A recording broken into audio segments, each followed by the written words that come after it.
Welcome to the channel educational Unnati. DElEd first sem के लिए जो सीरीज चल रही है उसमें हम शिक्षण अधिगम के सिद्धांत में यहाँ पर आज के टॉपिक में पढ़ेंगे शिक्षण के सूत्र मैक्सिम्स ऑफ टीचिंग के बारे में जानेंगे। यहाँ पर मैक्सिम्स ऑफ टीचिंग या शिक्षण के सूत्र क्या होते हैं, तो जिस प्रक्रिया के द्वारा या जिस विधि के द्वारा हम बच्चों को ज्ञान देते हैं, अपने शिक्षण को सहज बनाते हैं या बच्चों के लिए क्वालिटेटिव नॉलेज हम प्रोवाइड करते हैं, उस पूरे प्रोसेस को या उन प्रविधियों को ही हम कहते हैं शिक्षण के सूत्र। मैक्सिम्स ऑफ टीचिंग उन्हें कहा जाता है। तो इस तरह से शिक्षा जो है बच्चों को जो दी जाती है वो एक निश्चित उद्देश्य के साथ में दी जाती है।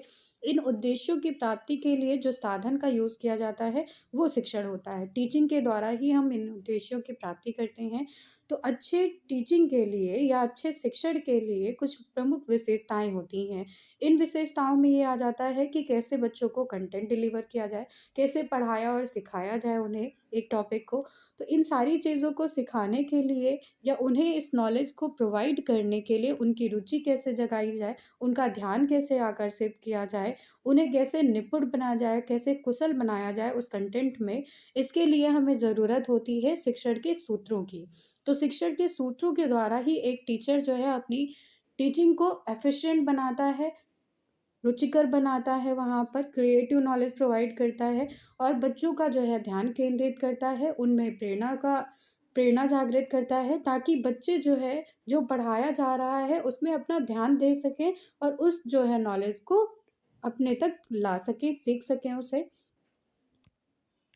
शिक्षण सूत्रों के अर्थ को जानेंगे, मीनिंग ऑफ टीचिंग मैक्सिम्स के बारे में जानते हैं। तो जब भी कक्ष में कोई शिक्षक जो है किसी विषय को पढ़ाने जाता है तो उसके सामने कई सारे महत्वपूर्ण क्वेश्चंस हो जाते हैं।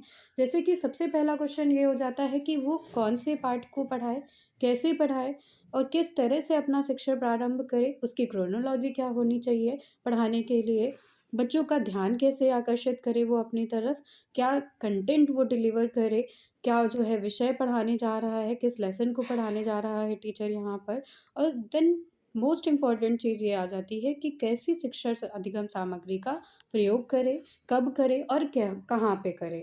तो इस तरह से कई सारे क्वेश्चंस एक टीचर के लिए यहाँ पर बिल्डअप हो जाते हैं कि क्या करना है, कैसे टीचिंग करनी है, कैसे हैंडल करना है क्लासरूम को। तो इन सारे क्वेश्चंस को देखते हुए यहाँ पर कई सारे मनोवैज्ञानिक और शिक्षा शास्त्रियों ने अपने अनुभव तथा विचारों को एक सूत्रों में पिरोया है। इन सूत्रों को ही शिक्षण के सूत्र कहा जाता है, मैक्सिम्स ऑफ टीचिंग कहा जाता है। और इन सूत्रों के बारे में जानकर एक टीचर अपनी टीचिंग को या टीचिंग लर्निंग प्रोसेस को और ज़्यादा इजी बना सकता है, इंटरेस्टिंग बना सकता है, इफ़ेक्टिव बना सकता है और साइंटिफिक या प्रैक्टिकल नॉलेज में पिरो सकता है।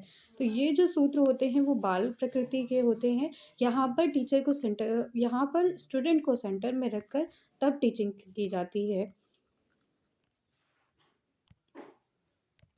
अब हम बात करते हैं यहाँ पर शिक्षण सूत्र की परिभाषा क्या होती है। Definition of teaching Maxim's. Teaching Maxim's के बारे में ऑक्सफोर्ड डिक्शनरी ने बताया है यहाँ पर कि शिक्षण सूत्र वो होते हैं जो एक आम सच्चाई को प्रदर्शित करते हैं यहाँ पर कि विज्ञान और अनुभव कैसे हम ले सकते हैं और कैसे स्टूडेंट्स को डिलीवर कर सकते हैं। ये जो सूत्र होते हैं वो अध्यापक को सुचारू रूप से शिक्षण में मदद करते हैं, यानी कि बहुत कन्वीनियंट होते हैं एक टीचर के लिए अपनी टीचिंग करने के लिए। तो यहाँ पर विशेष रूप से जो प्राइमरी टीचिंग के लिए ये कंटेंट डिलीवरी के लिए बहुत इम्पॉर्टेंट होते हैं। इजी वे में अपने कंटेंट डिलीवरी को जहाँ जो है फैसिलिटेट करते हैं एक टीचर को, जिससे कि यहाँ पर उन छात्रों का इंटरेस्ट जगा सकता है एक टीचर, उनके टीचिंग लर्निंग प्रोसेस को अपने जो है वो कन्वीनियंट बना सकता है, प्रैक्टिकल नॉलेज डिलीवर कर सकता है और इजी वे में जो है अपने कंटेंट को बच्चों तक डिलीवर कर सकता है। ये सभी सूत्र छात्र को ध्यान केंद्रित करने के लिए आकर्षित करते हैं यहाँ पे। तो इस तरह से कहा जा सकता है कि शिक्षकों द्वारा अध्ययन या अध्यापन को प्रभावशाली बनाने के लिए या फिर छात्रों के ध्यान को आकर्षित करने के लिए, उन्हें जागरूक करने के लिए और एक्टिव करने के लिए यहाँ पर इन तकनीकियों का प्रयोग किया जाता है या विधियों का प्रयोग किया जाता है। और इन तकनीकियों या विधियों को ही हम शिक्षण सूत्र कहते हैं। तो शिक्षण सूत्र कई तरह के होते हैं। यहाँ पर विभिन्न तरह के सूत्रों के बारे में बताया गया है। Various Maxim's of teaching, teaching के मैक्सिम्स की अगर हम बात करें यहाँ पर, तो कई तरह के मैक्सिम्स होते हैं, जिसमें फर्स्ट वन आ जाता है यहाँ पर सरल से जटिल की ओर। तो जब आप प्राइमरी टीचिंग करते हैं तो यहाँ पर आपको एक वे फॉलो करना होता है टीचिंग में, कि आप सरल से ही जटिल की ओर जाएंगे, यानी कि जो चीज़ बच्चे को पहले इजी लगती है वो समझाएंगे, देन एक कॉम्प्लेक्स सिचुएशन में कॉम्प्लेक्स नॉलेज पर उसको लेके जाते हैं। ज्ञात से अज्ञात की ओर, तो सबसे पहले बच्चे को ये सिखाना चाहिए कि जो उसे आता है उस नॉलेज से कनेक्ट करके आप उसे वो चीज़ें सिखाएंगे जो उसे नहीं आती हैं। स्थूल से सूक्ष्म की ओर, यानी कि एक पहले मेजर पार्ट बच्चे को बताया जाता है, देन इन डेप्थ नॉलेज दी जाती है। पूर्ण से अंश की ओर, पहले होल बताएंगे बच्चे को, देन पार्ट्स में जो है नॉलेज को डिलीवर करेंगे। अनिश्चित से निश्चित की ओर, द नेक्स्ट सूत्र आ जाता है यहाँ पर प्रत्यक्ष से अप्रत्यक्ष की ओर, यानी कि जो डायरेक्ट पहले है बच्चे के सामने है, जिसको बच्चा देख पा रहा है, छू पा रहा है, उन सारे नॉलेज को देंगे। देन उसे जो नहीं आता है या जो चीज़ें वो सिर्फ इमेजिन कर सकता है, उन सारी चीज़ों के बारे में भी बताएंगे। देन नेक्स्ट आ जाता है सूत्र यहाँ पर विशिष्ट से सामान्य की ओर। विशिष्ट यानी कि पहले बच्चे को पर्टिकुलर नॉलेज देते हैं, देन उससे जो है जनरल नॉलेज देंगे यहाँ पर, तब सामान्यकरण करेंगे उसका। इसके बाद विश्लेषण से संश्लेषण की ओर आता है। तो यहाँ पर पहले एनालिसिस की ओर जाएंगे, देन संश्लेषण करेंगे उसका, यानी कि जितनी नॉलेज बच्चे ने गेन कर ली है अब उसको एक कंक्लूजन पे लाएंगे, अब उसे एक पॉइंट पे लाते हैं। मनोवैज्ञानिक क्रम से तर्क संगत की ओर ले जाएंगे, यानी कि यहाँ पर जो है तर्क संगत नॉलेज भी बच्चे को लास्ट में दी जाएगी। अनुभव से युक्त की ओर ले जाएंगे और प्रकृति का अनुसरण करेंगे। तो ये कुछ होते हैं शिक्षण के सूत्र। इन सूत्रों के आधार पर ही अलग अलग विषयों का ज्ञान दिया जाता है स्टूडेंट्स को। तो वन बाय वन करके सबको समझेंगे यहाँ पर। सो यस, यहाँ पे पहला जो है मैक्सिम हो जाता है सरल से जटिल की ओर, फ्रॉम सिंपल टू कॉम्प्लेक्स। तो सबसे पहले टीचर को चाहिए कि बच्चे को एक सरल जो है इजी जो है नॉलेज देना चाहिए, देन उसके बाद जो है उसे कॉम्प्लेक्स नॉलेज देना चाहिए।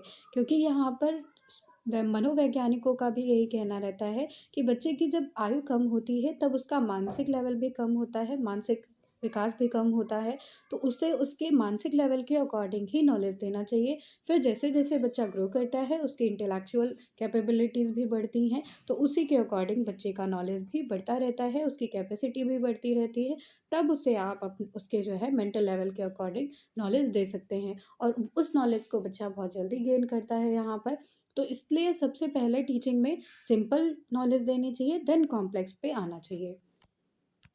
तो यहाँ पर एग्जाम्पल हो जाते हैं सिंपल एंड कॉम्प्लेक्स के लिए, कि सबसे पहले बच्चे को अगर हमें हासिल वाले जो है जोड़ घटाना सिखाने हैं, तो उससे सबसे पहले काउंटिंग सिखानी चाहिए, वर्ड्स जो है गिनतियाँ सिखानी चाहिए। इसके बाद उन्हें सिंपल पहले जो है जोड़ घटाना सिखाना चाहिए, तब जाके उन्हें हासिल वाले जोड़ घटाना सिखाने चाहिए, तब वो कैरी वाले सम्स को ईज़िली जो है सॉल्व कर पाएंगे।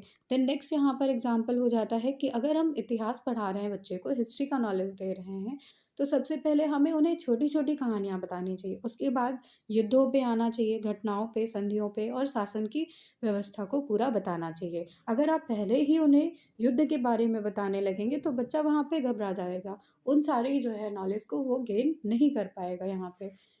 देन यहाँ पर सेकंड मैक्सिम्स पे आएंगे। देन यहाँ पर सेकंड है यहाँ पे मैक्सिम्स ज्ञात से अज्ञात की ओर, फ्रॉम नोन टू अननोन। इसमें टीचर को चाहिए कि कोई भी नया नॉलेज बच्चों को जब वो देते हैं, तो सबसे पहले उन्हें जो आता है पूर्ण नॉलेज जितना उनका है, प्रीवियस ज्ञान जितना है, उसको चेक कर लेना चाहिए। तो प्रायर नॉलेज को जब टीचर एक चेक करता है बच्चे की, तो उसी के अकॉर्डिंग उसे जो है नया नॉलेज प्रोवाइड करता है कि उसे जो है कहाँ से आता है। तो तब आपको ये पता चल जाएगा कि बच्चे का बेस क्या है और कहाँ से हमें स्टार्ट करना है। तो बच्चों के लिए भी ये इंटरेस्टिंग होता है कि टीचर उनके ज्ञान को जानती हैं, फिर उसके बाद जो है उन्हें फर्दर नॉलेज प्रोवाइड कराती हैं। तो इससे यहाँ पर जो बच्चे को पहले से जानकारी होती है, उसके बाद जो नया ज्ञान मिल रहा है उसे, वो कोरिलेट कर पाता है इन सारी चीज़ों को और इंटरेस्टिंग वे से जो है मोटिवेटेड तरीके से अपने जो है लर्निंग को करता है। तो यहाँ पर सबसे ज़रूरी हो जाता है कि जो बच्चे को सिखाया जाना है, उससे पहले ये जान लेना चाहिए कि बच्चे को पहले से उस चीज़ के बारे में कितना नॉलेज है। जैसे कि अगर एग्ज़ाम्पल के बारे में हम समझें, तो अगर आपको बच्चों को भाषा पढ़ानी है, जैसे हिंदी भाषा के बारे में पढ़ाना है, तो आप अगर जानेंगे कि बच्चों को वर्णमाला आती है, तब आप उन्हें जो है उनसे संबंधित वस्तुओं के बारे में ज्ञान दे सकते हैं। जैसे का से कमल, कलश, कबूतर, ख से खरगोश, गद, खड़ाऊ, इस तरह से आप वर्णमाला जानते हुए उन संबंधित वस्तुओं के बारे में ज्ञान दे सकते हैं। देन अगर मैथ्स की टीचर हैं यहाँ पर, तो वो जानती हैं, अगर काउंटिंग आती है बच्चों को, देन वो टेबल पढ़ा सकती हैं यहाँ पर। इस तरह से बच्चे जो है इंटरेस्टिंग तरीके से सीखते हैं। थर्ड मैक्सिम यहाँ पर आ जाता है स्थूल से सूक्ष्म की ओर, फ्रॉम कॉन्क्रीट टू अब्स्ट्रैक्ट, जिसमें हर्बर्ट स्पेंसर ने भी बताया है कि बच्चों को हमें ऐसे सिखाना चाहिए कि पहले उन्हें स्थूल चीज़ें को दिखाना चाहिए, यानी कि जो चीज़ें उनके पास मूर्त रूप से अवेलेबल हैं उन सारी चीज़ों को दिखाना चाहिए। उन सारी चीज़ों को बच्चा देख के ही चीज़ें समझ लेता है।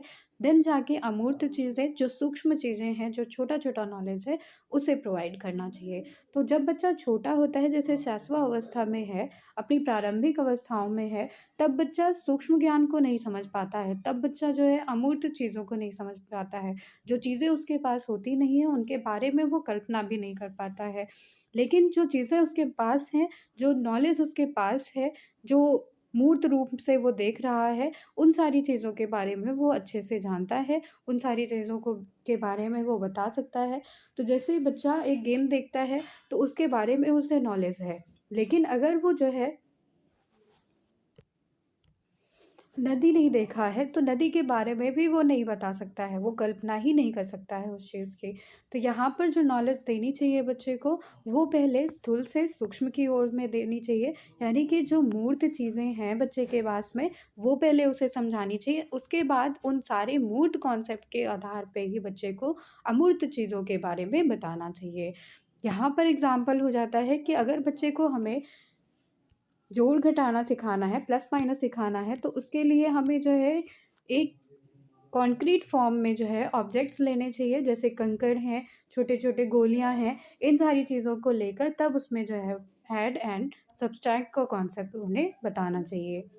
इसके बाद नेक्स्ट हो जाता है यहाँ पर कि जैसे ज्योग्राफ़ी पढ़ानी है एक टीचर को, तो उसे पढ़ाने के लिए बच्चों को जैसे नदी बताने हैं, पर्वत, झीलें, समुद्र, इन सारी चीज़ों के बारे में बताना है, तो सबसे पहले उन्हें भ्रमण पे ले जाना चाहिए या प्रत्यक्ष रूप से उन सारी चीज़ों को दिखाना चाहिए या मॉडल के थ्रू समझाना चाहिए। चित्र या चार्ट का भी प्रयोग कर सकते हैं। तो टीएलएम के थ्रू यहाँ पर जब ज्ञान देंगे ज्योग्राफ़ी के बारे में, तो उन्हें ज़्यादा अच्छे से समझ में आएगा, कॉन्सेप्ट क्लियर होगा। वो जो है यहाँ पर माइंड मैपिंग कर सकते हैं, एक कॉन्सेप्ट जो है बना सकते हैं। नेक्स्ट यहाँ पर मैक्सिम आता है 4th नंबर पर, पूर्ण से अंश की ओर, फ्रॉम होल टू पार्ट। तो इसमें पूर्ण से अंश की ओर जो मैक्सिम है, उसमें बताया गया है कि ये गेस्टाल्टवादी पर आधारित है, यहाँ पर गेस्टाल्टवाद पर आधारित है, जिसमें मैक्स वर्देमर, कोलर एंड कोफका ने बताया था।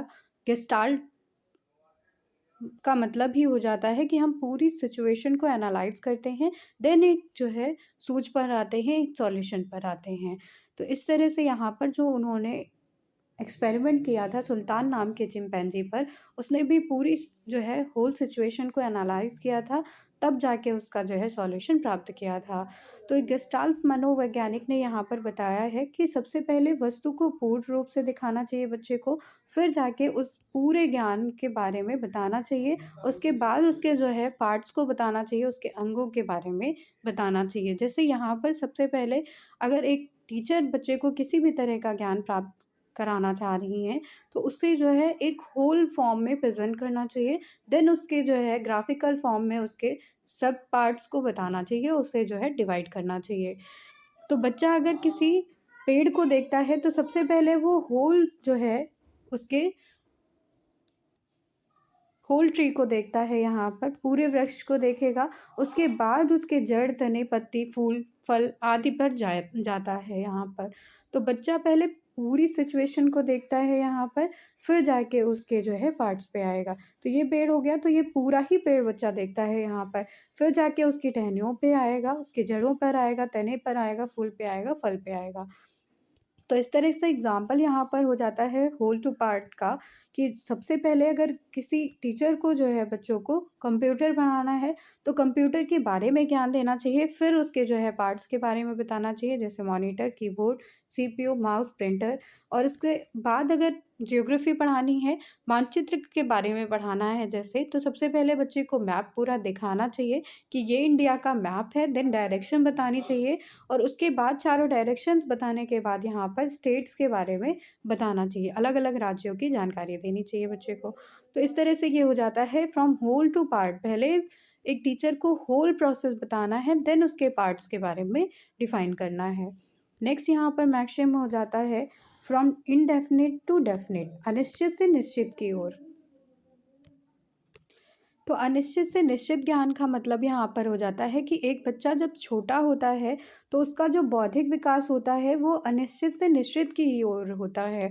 जैसे कि अगर मेंटल लेवल है बच्चे का, छोटा है वो, तो अपने इंद्रियों के द्वारा ही ज्ञान को लेता है, अपने अनुभव के साथ ही अपने विचारों को जो है बिल्डअप करता है।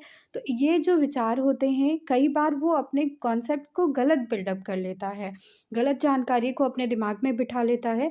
जो जैसे-जैसे बच्चा ग्रो करता है, उसके जैसे-जैसे एक्सपीरियंसेस बढ़ते हैं, तब अपने विचारों पर वो तब अपनी सोच पर वो पुनः विचार करता है, और यहाँ पर एक शिक्षक की ड्यूटी हो जाती है कि जो उसका अनिश्चित ज्ञान है, उसे यहाँ पर करेक्ट करे, उसकी धारणाओं को सही करे, उसे सही जानकारी दे। तो ये हो जाता है फ्रॉम इनडेफिनिट टू डेफिनिट। जो बच्चे को नहीं पता है, उसे आप जो है यहाँ पर क्लियर करेंगे। जैसे इसका एग्ज़ाम्पल हो जाता है कि किसी देश, प्रदेश या मुख्य स्थल या वहाँ की विशेषताओं के बारे में संबंधित ज्ञान के बारे में अगर बच्चा अनिश्चित है, अस्पष्ट है, तो यहाँ पर शिक्षक को चाहिए कि मानचित्र के थ्रू, चित्र के थ्रू या मॉडल या चार्ट के थ्रू से जो है एक निश्चित एवं स्पष्ट नॉलेज को प्रोवाइड करे। नेक्स्ट 6 नंबर पे यहाँ पर मैक्सिम हो जाता है टीचिंग का, प्रत्यक्ष से अप्रत्यक्ष की ओर, फ्रॉम सीन टू अनसीन।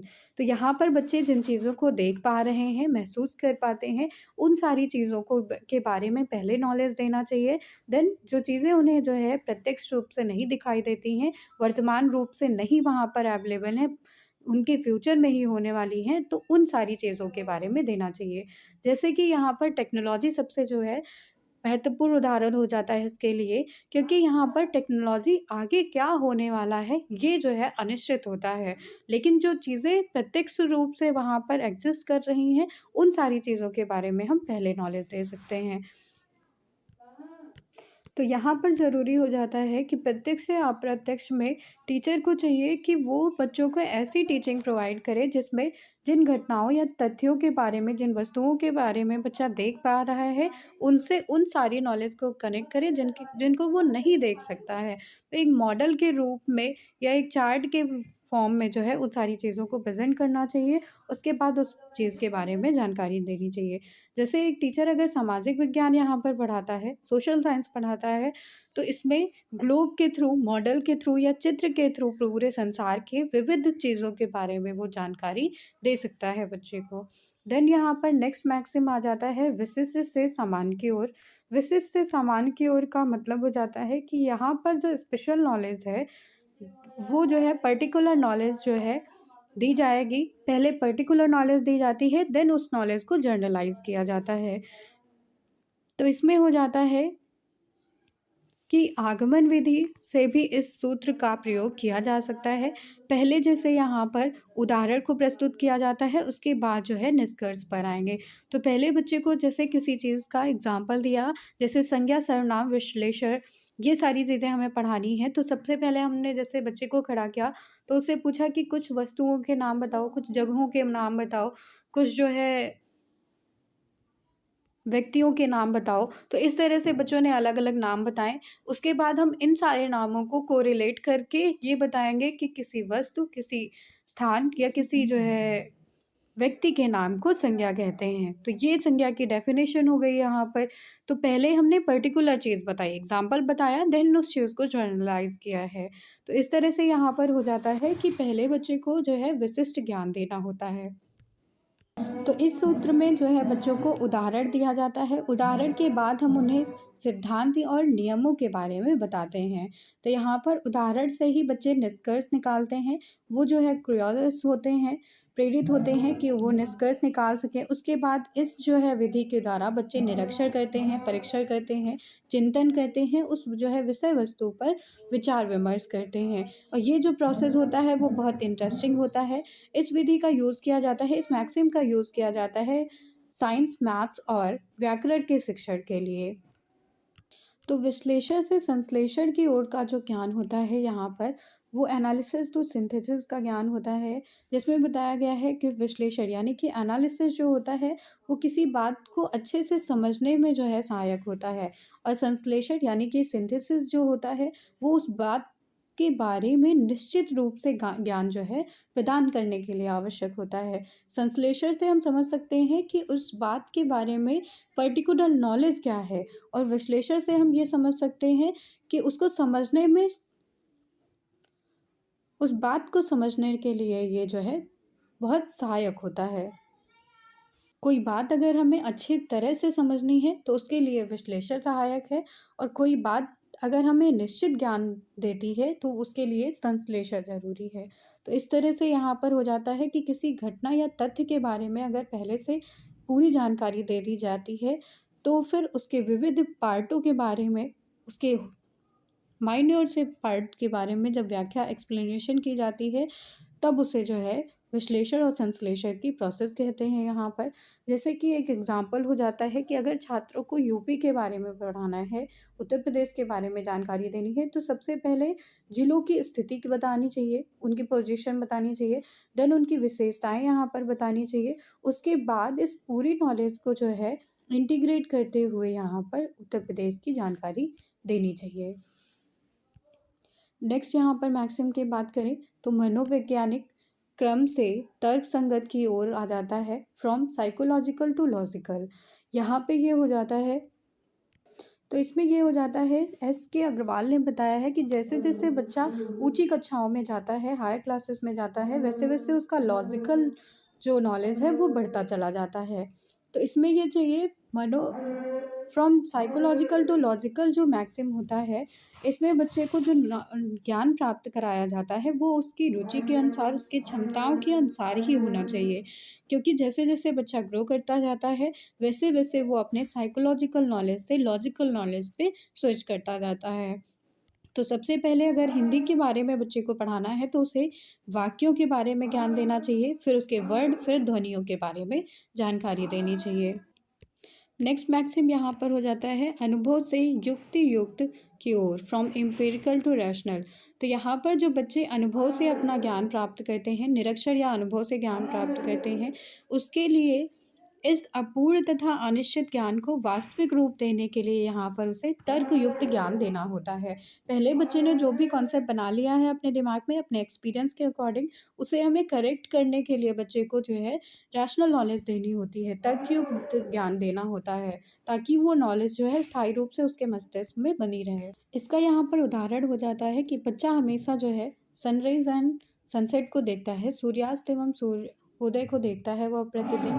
गर्मी के बाद में बारिश आती है, बारिश के बाद में सर्दियाँ आती हैं, कोहरा बढ़ता है, बारिश के बाद में जो है बारिश हमेशा जो है ज़ोरदार होती है। तो इन सारी चीज़ों के पीछे क्या रीज़न है, इन सारे रीज़न को वो नहीं समझ पाता है। तो यहाँ पर शिक्षक को चाहिए कि वो कारण सहित इन सारे उदाहरणों को प्रस्तुत करे टीएलएम के थ्रू, और उसके बाद बच्चा एक अनुभव करेगा और इस अनुभव से उसे जो है रैशनल नॉलेज प्रोवाइड होगा। नेक्स्ट और लास्ट मैक्सिम यहाँ पर आ जाता है प्रकृति का अनुसरण, फॉलो टू नेचर। तो यहाँ पर जो बालक को शिक्षा देनी चाहिए वो प्रकृति के अनुसार ही देनी चाहिए, नेचर के अकॉर्डिंग देनी चाहिए, क्योंकि बच्चे का जो मानसिक स्तर है, उसकी जो आयु है, उसकी जो क्षमताएं हैं, उसकी जो रुचियां हैं, इन सारी चीज़ों को ध्यान में रखकर एक नेचुरल नॉलेज बच्चे को प्रोवाइड करानी चाहिए। तो इस तरह से यहाँ पर मैक्सिम्स ऑफ टीचिंग के बारे में आपको बताया गया। Thank you everyone.